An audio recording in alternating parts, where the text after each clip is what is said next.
Halo, Assalamualaikum. Perkenalkan nama saya Solehan dari channel Rafa Project. Hari ini saya akan review atau bahas sistem informasi inventory menggunakan PHP, MySQL, dan Bootstrap. Langsung saja saya akan coba masuk ke sistemnya, masuk sebagai level admin ya. Ya, seperti ini tampilan dashboardnya untuk admin. Oh, jadi dalam sistem ini saya buat beberapa level ya. Ada level admin, level operator, dan level manager. Nah, ini ada tambahan lagi level direksi. Sebenarnya ini opsional ya, nggak usah ditambahin juga nggak apa-apa. Biasanya seperti itu ya. Di dalam sistem inventory ada transaksi keluar masuk barang. Biasanya ada barang, barang masuk, dan barang keluar. Nah, ini di tampilan awal atau tampilan depan akan menampilkan notifikasi atau informasi seperti ini contohnya ya. Stok kosongnya ada banyak nih, ada 32. Nanti keputusannya di manajemen seperti apa, mau menambahkan, mau membeli atau seperti apa ya. Terus ada stok minimalnya akan keluar ya, seperti ini.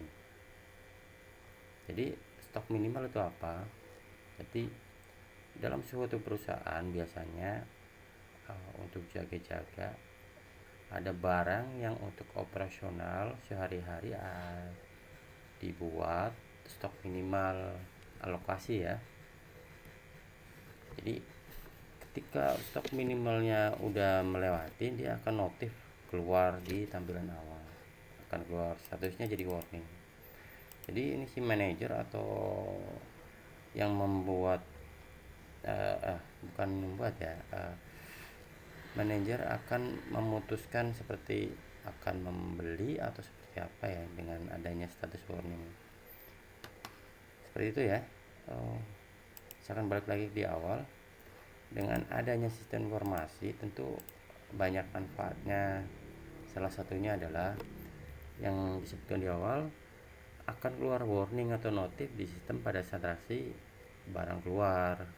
Nah, ini seperti ini nih, warning batas stoknya, minimal stoknya. Ketika sudah lewat nih stok akhirnya kan nol nih, padahal batasnya 50. Nah, dia akan keluar nih warning. Ini stok akhirnya nol, tapi minimal stoknya harusnya 600, akan keluar. Sama halnya begini, stok akhirnya 10 tapi minimal stoknya 50. Otomatis dia akan keluar. Akan dibuatkan keputusannya oleh manajer operasional. Terus stok barang yang kedua, stok barang akan lebih terkontrol. Nah, ini yang tadi nih akan jauh lebih terkontrol ya, stok barangnya. Dengan melihat reportnya akan jauh lebih terkontrol. Kemudian yang berikutnya adalah ketika membuat transaksi, kuantiti barang otomatis akan bertambah atau berkurang. Jadi nggak manual lagi. Jadi si pembuatnya, dalam arti si operator, ketika melakukan transaksi kuantitinya otomatis, jadi nggak perlu repot-repot lagi gitu ya. Kemudian departemen lain, misal purchasing ya, bisa melihat transaksi barang masuk keluar untuk keputusan mereka ya. Jadi tidak perlu meminta secara manual ya ke bagian gudang, mereka bisa langsung mengaksesnya. Kalau dibeli, dikasih aksesnya tentu saja. Berikutnya, transaksi akan jauh lebih rapi dan tidak berantakan. Tentu saja seperti itu ya. Saya akan coba masuk ke sistemnya. Saya akan terangkan satu persatu ya. Ini adalah master data ya. Master data itu kurang lebih seperti ini. Jadi kalau sistem inventory itu biasanya kan memang transaksinya ya barang masuk sama barang keluar ya. Nah, di awal itu barang master barangnya harus diinput ya, stoknya berapa gitu kan. Nanti pada saat barang masuk pada saat barang keluar akan mengurangi. Nah, kalaupun nggak diinput, nah barang masuknya harus diinput, nggak apa-apa, ini sama aja. Nah, kalau yang saya buat ini adalah teman-teman untuk jadi dalam sistem inventory biasanya kan barang itu akan diletakkan atau ditaruh di mana, gudang kan. Nah, gudangnya ada berapa, bisa satu bisa dua atau banyak gitu.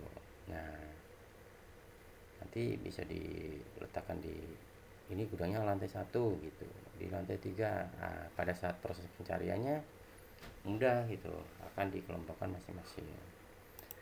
Terus kalau kategori ini kan untuk mendukung barang ya, master barang ya. Barang itu kategorinya apa sih gitu kan? Masuk kategori desktop, komputer desktop kah atau apakah gitu ya. Paling yang penting peruntukan nih, peruntukan juga penting. Jadi barang itu pada saat dikeluarkan keperluannya buat siapa? Untuk head office kah? Head office dalam arti untuk keperluan sehari-hari kantor pusat. Nah, ini kan berikutnya ada parkir. Nah, land bisnis parkirnya untuk peruntukannya untuk parkir. Nah, berikutnya adalah peruntukannya untuk valet dan seterusnya. Terus kalau merek dan satuan masuk kategori masuk untuk membentuk master barang ya, satuan. Terus set nih, set atau lokasi. Nah, barang itu nanti dikirim peruntukannya untuk parkir, lokasinya mana gitu, parkir lokasinya Ambon Manis atau apa gitu ya, kurang lebih seperti itu.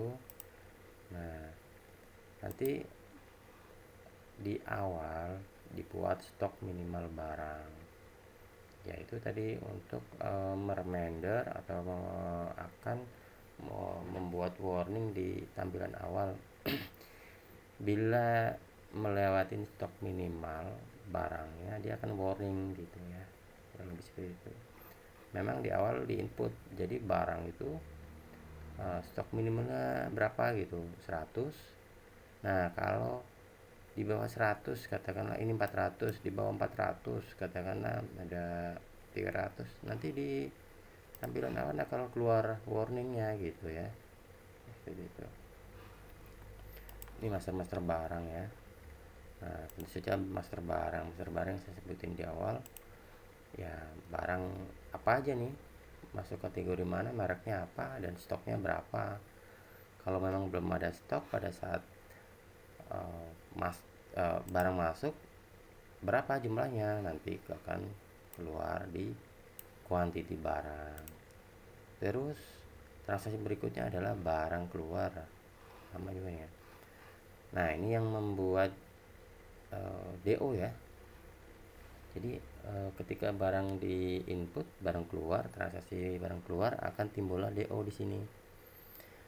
Saya akan cobakan trial untuk master barang masuk aja nih. Saya cobakan ya. Nah, yang masuk dulu ya. Nah, ini kode barangnya form ini aja ya. Contoh aja kan. 10 keterangannya oke lah ya, apa gitu. Form 1, kemudian nah 10 nih akan masuk di sini ya. Yang pertama, yang kedua, saya coba masukin lagi barang yang masuk itu apa aja gitu ya. Anggap aja saya inilah ya, 10 lagi lah ya, 5. Kalau misalkan tidak jadi nih ya, tahu-tahu salah ya, oh bukan ini, nah bisa di cancel. atau di delete. Nanti yang masuk list 2 aja detail barangnya. Nah, katakanlah yang masuk 2 item barang ya, contoh. Nah, barang masuk biasanya ada nomor PO, kalaupun nggak ada ya kosongin aja nggak apa-apa, atau dibuat nggak apa-apa itu. Saya contohkan aja lah ya. Nah, tanggal hari ini tanggal 16, suppliernya masuk kategori mana ya, kategori gudang lantai berapa, 1, 3, akan diletakkan di mana gitu ya. Oke, saya simpan. Oke, barangnya masuk ya. Ini transaksi barang masuk nih, nanti seperti ini gitu. Terus ini berikutnya adalah transaksi barang keluar. Jadi barang keluar itu yang akan timbul DO gitu. Nah, saya akan coba contohkan ya transaksi barang keluar atau membuat DO. Form yang tadi saya input ya, katakanlah 5 ya.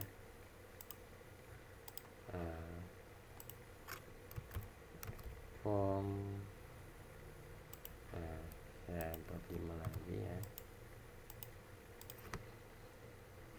Nih masuk ya, sama yang tadi bisa dihapus juga. Nah, ini nomor DO nya nomor 321. Nah, ini tergenerate otomatis dari sistem itu, tanggal transaksi DO. Kemudian peruntukannya untuk mana nih, DO ini untuk bisnis apa gitu. Kita kan parkir, terus set atau lokasinya mana gitu ya. Inilah ya contoh. Oke, DO nomor 321 saya simpan. Nama ya, ini ya tadi ya, saya udah masukin ini ya, 2 item. Nah, saya akan coba cetak DO nya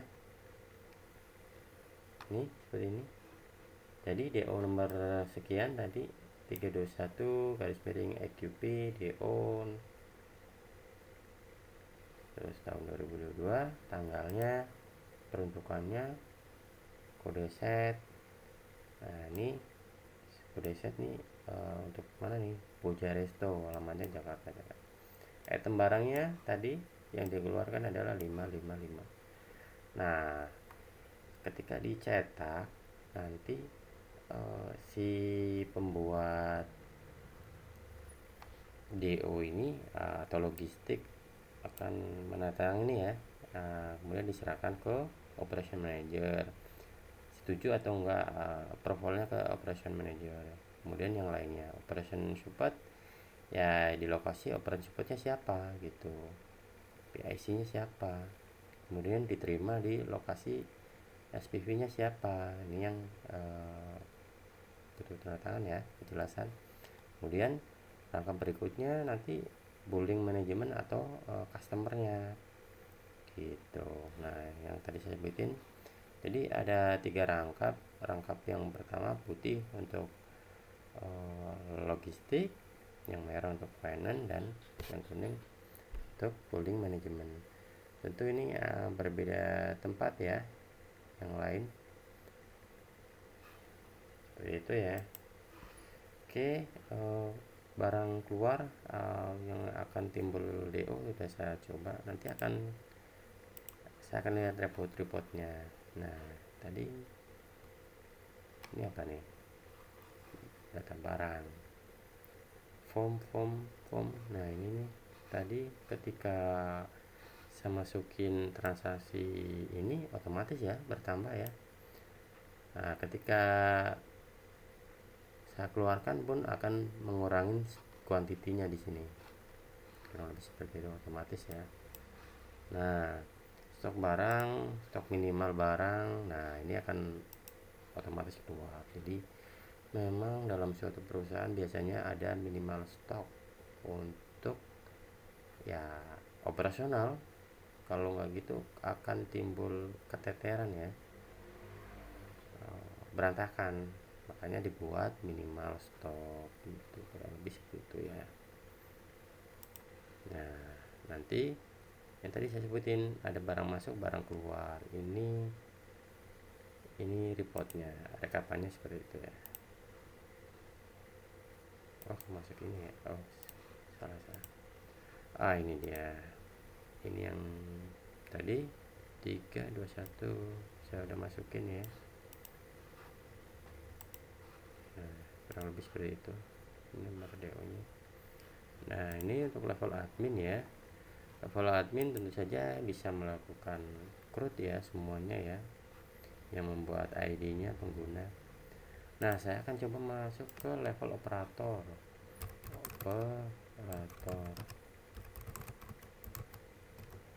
Nah, operator itu ya itu petugas gudang. Jadi dia yang melakukan transaksi keluar masuk barang sehari-hari gitu. Dan dia bisa melakukan transaksi keluar masuk barang, tapi tidak bisa menambahkan user atau pengguna ya, itu saja, kecuali admin.